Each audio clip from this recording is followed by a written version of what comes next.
High, আমি আজকে consumer নিয়ে আলোচনা করব। কনজিউমার প্রোটেকশন অ্যাক্ট ফর হচ্ছে যারা মার্কেট থেকে বা হচ্ছে অনলাইন প্ল্যাটফর্ম থেকে কোনো প্রোডাক্ট বা কোনো কিছু কেনে, তো সেক্ষেত্রে তাতে ওয়ারেন্টি থাকে। সেই ওয়ারেন্টির আগেই যদি কোনো প্রোডাক্ট ডিফেক্টিভ হয়ে যায় বা কোনো ব্রোকেন বা কোনো প্রোডাক্টের কোনো ক্ষতি হয় বা সেই প্রোডাক্টটা চলেই না, সেক্ষেত্রে বুঝে সেক্ষেত্রে আমরা আ ইউজ করতে পারি কনজিউমার প্রোটেকশন। যখন হচ্ছে সেই প্রোডাক্টটা ফেরত নেয় না বা রিপ্লেস করে না, রিফান্ড করে না, সেক্ষেত্রে বোঝে এবং কম্পনসেশন দেয় না। সেক্ষেত্রে আমরা আ কনজিউমার প্রোটেকশন অ্যাক্ট ইউজ করি। পরে হচ্ছে সেক্ষেত্রে আমরা কোথায় কনজিউমার ফাইল করতে পারি? কনজিউমার ফাইল করতে পারি district commissioners uh district commissions বা ডিস্ট্রিক্ট ফর্মে অ্যান্ড হচ্ছে state commissions state consumer commissions আর একটা হচ্ছে ন্যাশনাল কনজিউমার কমিশনস।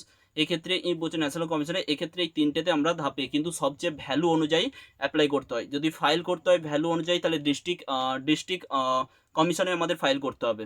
তো সেই ক্ষেত্রে আমাদের যদি কোনো প্রোডাক্ট যদি মার্কেট থেকে কিনি সেক্ষেত্রে যদি ওয়ারেন্টি স মধ্যে থেকেই যদি কোনো প্রোডাক্টের কোনো ইস্যু আসে, তো সেক্ষেত্রে আমরা রিফান্ড আর রিপ্লেসমেন্ট যদি না পাই সেক্ষেত্রে আমরা ইউজ করব কনজিউমার প্রোটেকশন অ্যাক্ট। এটাই হচ্ছে কনজিউমার প্রোটেকশন অ্যাক্টের কথা বলেছি, যেখানে আমরা ফাইল করে আমরা আ ডিস্ট্রিক্ট কনজিউমার থেকে আমরা কম্পনসেশন পেতে পারি বা রিপ্লেসমেন্ট বা রিফান্ড কিছু পেতে পারি।